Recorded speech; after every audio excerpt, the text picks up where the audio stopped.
Okay, so we're going to try to power through a bunch of these guys. And I don't think it should be too hard because, well, they're mostly all Digimon villains. And Digimon villains typically aren't the hardest thing to sum up.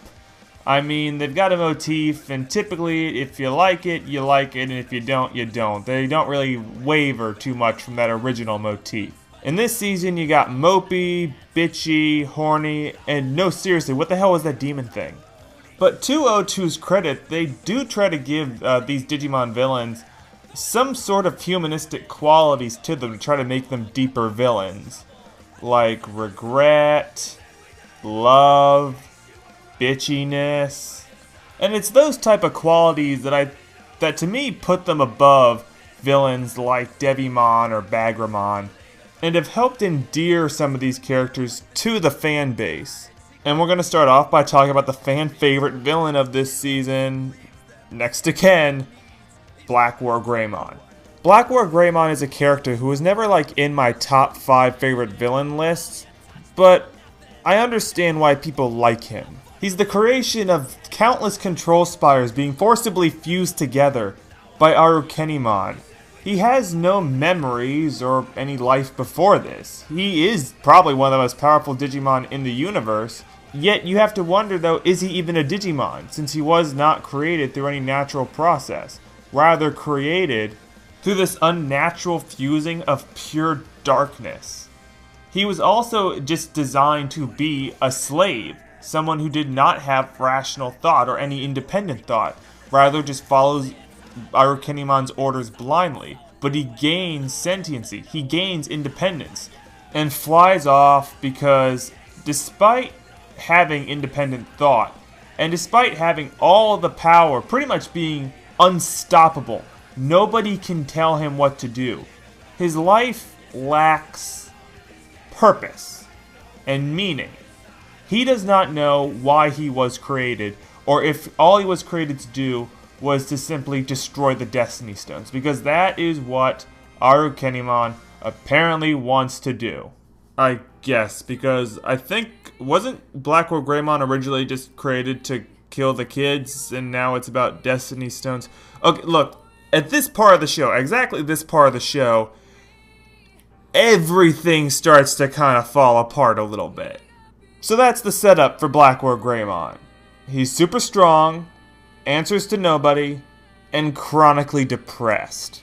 And he kind of just mopes around for a little bit, because he's trying to figure out, if he was created to fight, does that make his destiny to fight? And who is even his creator? Because we know it's Arukenimon, but who created Arukenimon to then go on to create him? It's just one of those eternal questions. Who is our creator? Is there a creator? Just put in Digimon form. And for the first episode, it's not too awful. I mean, there's some okay emotional moments here for Blackwargreymon, like him talking with Arukenimon, and them arguing about why he feels emptiness and sadness, even though he is just a giant conglomeration of control spires and therefore should have no feelings at all. And Arukenimon says it's because of leftover programs that were in all those control spires being fused together, but Blackwargreymon thinks that it's because he actually has a heart. Then Arukenimon just leaves because she doesn't want to deal with this. And then we get this scene, which I think is one of the most memorable scenes involving Blackwargreymon, and that is the flower scene. Because Blackwargreymon finds a flower in this field where he's fighting all these Mammothmon that Arukenimon sent after him, and he feels this spontaneous need to protect it. And this leads to him monologuing about why does he care about flowers, about innocence. I don't like this scene that much. With all the monologuing and imagery, it just reeks of this pretentiousness that I can't stand in something like this. It just reminds me of that kid I knew in middle school when you'd ask him how he was doing, he'd go, "Like so many people in the world, I am suffering internally with emotions." I'm just like, dude, shut up. It's just the fact that he's monologuing about the flower and his pain that makes this just so lame. But I do say, it does lead into a scene I actually like, which is when Blackwargreymon meets Agumon. Because then they sit down and talk about like what they think Blackwargreymon's destiny is, and Agumon tries to befriend him. I think it's just because I like talking about like his problems and existence and stuff like that to other people rather than to himself. Because I do like hearing the different perspectives from different characters. You had Arukenimon just saying that he was a leftover bunch of programs, he has no heart, and he shouldn't even actually have feelings. And then you got Agumon, who's much more sympathetic to Blackwargreymon. And when I hear like Blackwargreymon talk to somebody about it, it makes me more sympathetic towards him rather than when he's monologuing. I think it's because when you hear the back and forth between Blackwargreymon and the other person, you kind of get it illustrated better that he doesn't really know or is in a lot more emotional turmoil about his existence than when he's just talking to himself. Anyway, while Agumon and Blackwargreymon are talking, Arukenimon and Mummymon have gone and attacked one of the Destiny Stones. Which, right when Agumon's about to befriend Blackwargreymon, the Destiny Stone starts making Blackwargreymon feel pain, I think, which then causes Blackwargreymon to fly off and destroy it.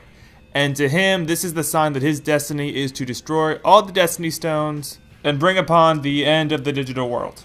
And whenever he destroys a Destiny Stone, he sees like a vision of some giant Digimon that he believes is his ultimate foe that he needs to defeat.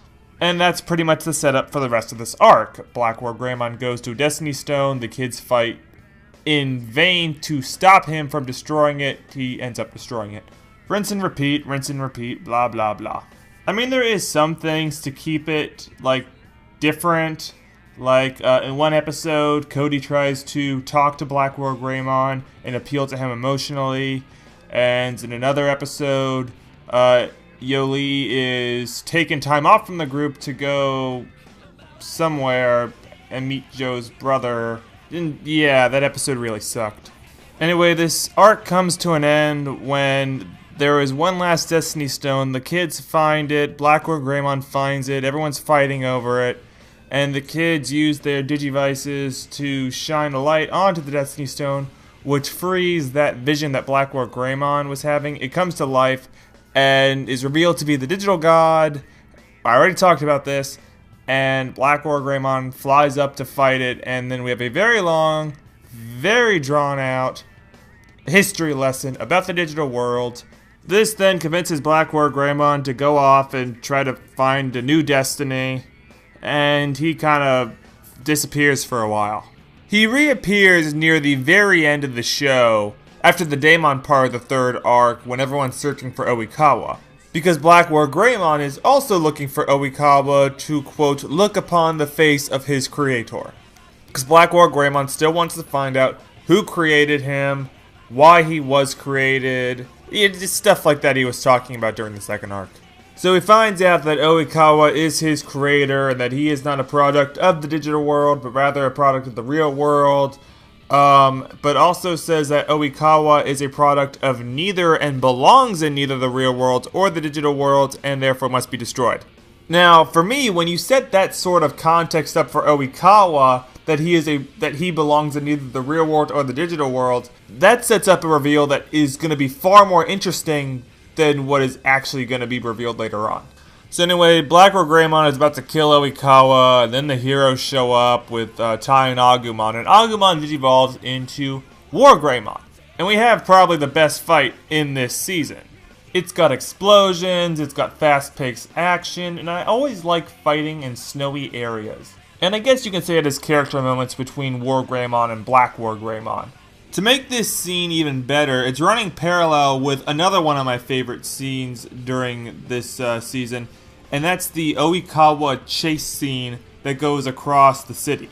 I think I said it before, but I really like these last couple episodes leading to the finale. And the villains are easily way more interesting than just about every other hero. Anyway, the fight with Blackwargreymon ends when Imperial Dramon Fighter Mode shows up, and the combined blast from his attack, Blackwargreymon's attack, and Wargreymon's attack just kind of knocks everybody out. So everyone just kind of sits down and talks about like the meaning of life and all that things. It's a lot of emotional conversation about the importance of friendship and how you shouldn't live your whole life just trying to fight and try to find some type of meaning, even if your life kind of sucks, and never give up hope. Yeah, but the real reason I like this scene is because we get to see condescending Wormmon. My life has no meaning. Poor, poor, pitiful me. I love you, condescending Wormmon. Anyway, Blackwargreymon's won over, and he says he's gonna put aside his fighting ways and fly off somewhere. I don't know. He appears next episode.